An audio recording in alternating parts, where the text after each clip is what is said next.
Turn to page 9 of the second handout. It is important before I start this to start with my little section called Let's Start Here. Let's not pass judgment on motive.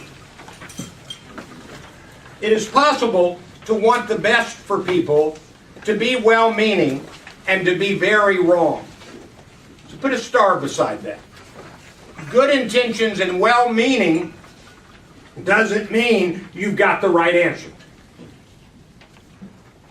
And yes, it is also possible to be selfish jerks, or to become corrupted, and or to become willfully blind. And so you have to always fight against being a jerk, or being corrupted, or being willfully blind. And let's remember the law of unintended consequences. Wealthy white people go serve the needs of the poor, and they make some of the people maybe overly dependent when they could do some of the work themselves. Or there's a great new painkiller, and people have pain. Let's market it, and then people become addicted to it. So I want to say, as I begin this synopsis, that this book is a slap-in-the-face book. This book says we're doing it wrong. Not a little bit wrong, but really wrong. And it needs to change. And it's a passionate book. Nobel Prize winner Joseph Stiglitz wrote a lengthy review in the New York Times basically saying this is the book to read.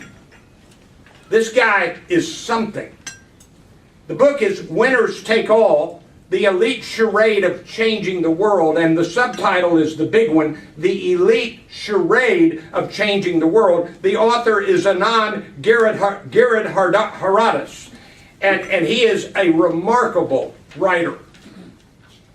And it's number 10 in its debut month on the New York Times Business Books bestsellers list, and yet it's not normally the kind of book I do here.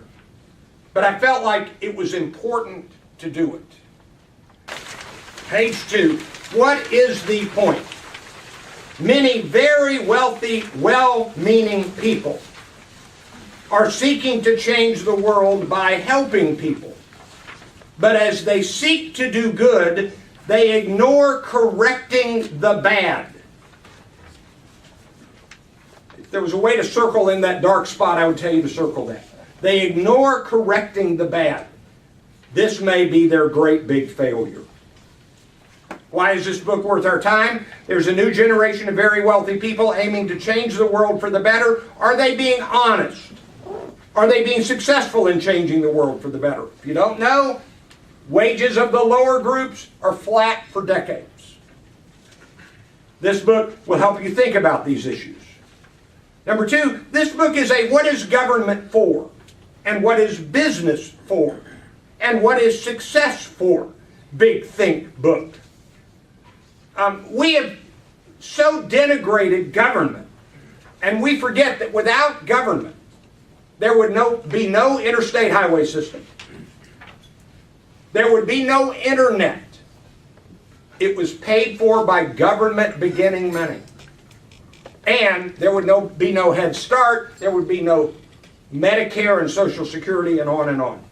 Number 3, this book will remind you that the world of work has truly changed and will continue to change. How will these changes impact the common people? 6 lessons and takeaways.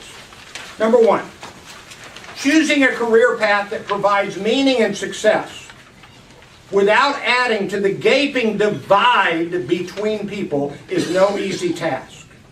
But thinking about that gap, that divide, should be part of one's what do I do with the rest of my life considerations.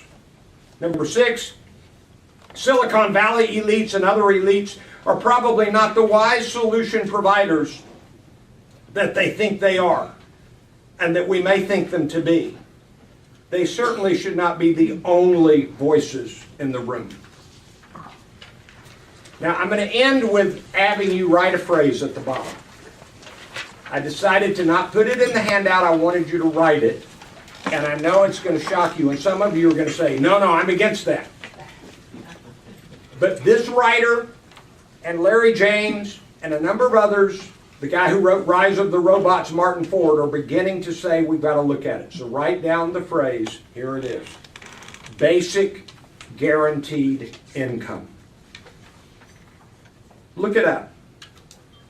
Winners Take All, the elite charade of changing the world, a big think book worth thinking about. Hope you found it useful. Thank you very much.